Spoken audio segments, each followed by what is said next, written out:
Olá, meus irmãos, a paz do Senhor, tudo bem? Nós iremos falar hoje sobre a vida de Neemias, que foi um grande homem usado por Deus para salvar uma nação. O livro de Neemias é uma lição sobre oração, sacrifício e tenacidade. Neemias é o principal personagem deste livro. Desistiu de uma posição bem paga perante o rei da Pérsia no ano 445, a fim de reedificar os muros de Jerusalém e reunir os judeus como uma nação. A história do livro de Neemias começa com o cativeiro babilônico no ano 586 a.C. O auge da sua história se dá no ano 444, quando ele retorna para Jerusalém com a terceira remessa. Vejamos algumas lições deste livro. A primeira lição deste livro está registrada no capítulo 1 e o verso 4 do livro de Neemias, quando ele mesmo diz: "E tendo ouvido essas palavras, assentei-me, chorei, lamentei por alguns dias perante o Deus dos céus, e estive jejuando e orando perante o Deus dos céus." Neemias está dizendo aqui neste verso que você não pode esperar socorro de alguém que não tenha compaixão. O socorro só virá de alguém que tem compaixão.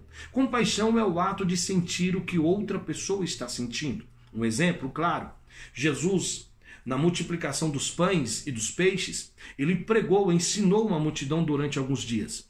Mas antes, Jesus sentiu a necessidade, a fome, a dor daquele povo. Então Jesus perguntou para os discípulos: "O que vocês irão fazer com esta multidão?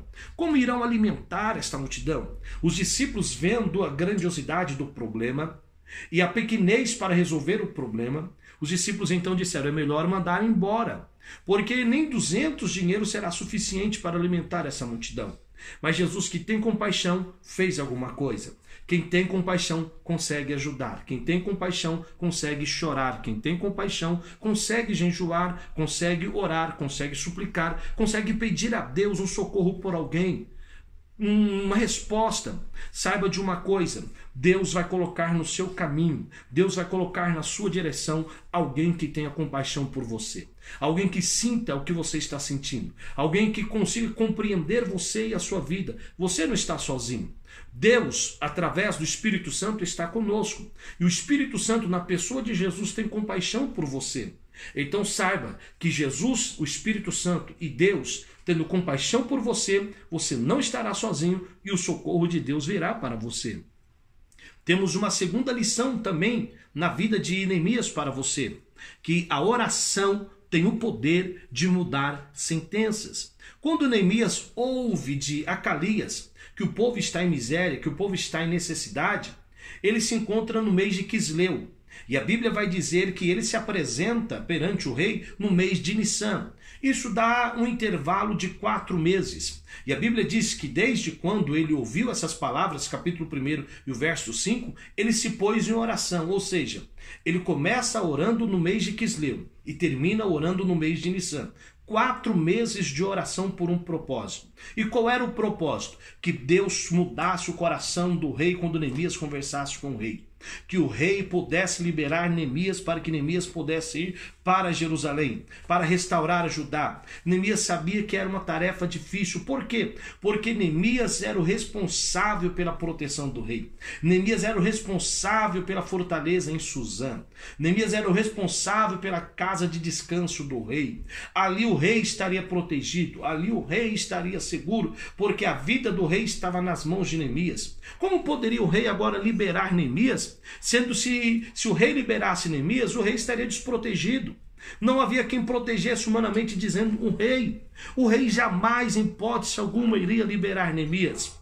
Mas Neemias sabia que a oração pode tudo, que a oração abre as janelas dos céus, que a oração quebra os corações pedrificados. Então Neemias ora, semelhante àquela mulher viúva que todos os dias batia na porta de um juiz dizendo: "Faz-me justiça, faz-me justiça, faz-me justiça", sempre recebendo não, sempre uma porta fechada, sempre um ponto negativo por parte do juiz, mas de tanta insistência, aquele juiz disse àquela pobre mulher: "Assim como a senhora insistiu, eu vou fazer juízo." É assim que acontece com os céus, é assim que acontece com o reino de Deus, é assim que acontece com os mistérios de Deus.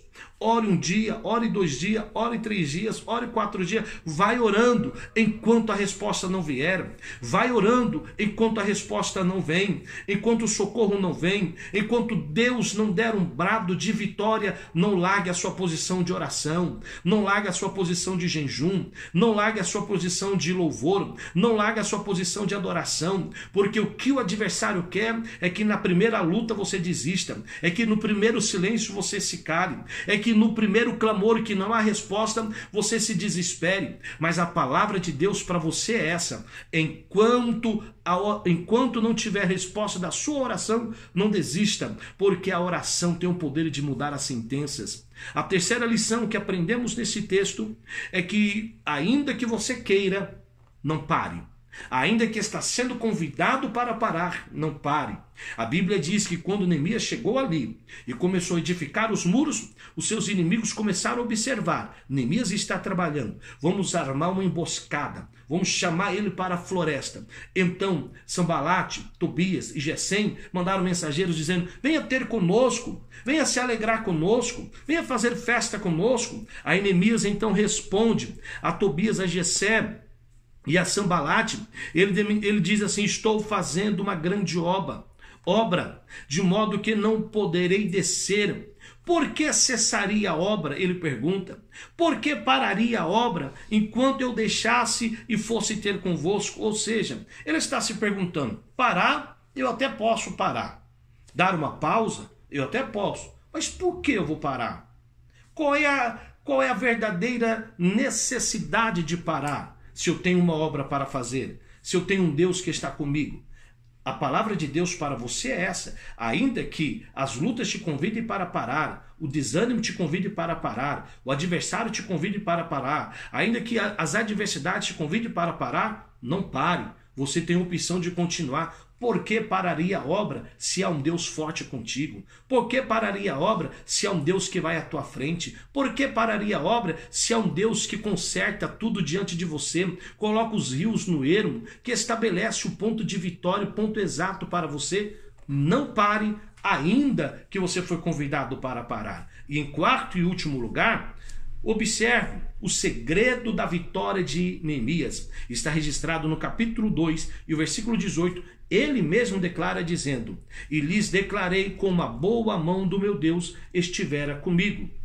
Quem dará a você vitórias e conquistas é Deus. É isso que Neemias está dizendo. Olha, toda essa obra eu não consegui realizar pelo meu esforço, pela minha capacidade, pelo meu dinheiro ou pelas minhas influências, mas foi a boa mão de Deus. Quem vai te ajudar no seu casamento é Deus. Quem vai te ajudar na sua vida emocional é Deus. Quem vai te ajudar com a sua família é Deus. Quem vai te ajudar na vida profissional, ministerial é Deus. Neemias está nos ensinando o grande segredo da vitória. O grande segredo da vitória vem da boa mão de Deus. Então, eu quero que neste momento se levante, se erga, se recomponha e volte a lutar, volte a acreditar, volte a ter esperança, porque você não está sozinho. Neemias não estava sozinho. Neemias disse: eu vou, mas eu não vou só. Deus vai comigo. A boa mão de Deus me ajudou. Fique com essa palavra, guarde em seu coração.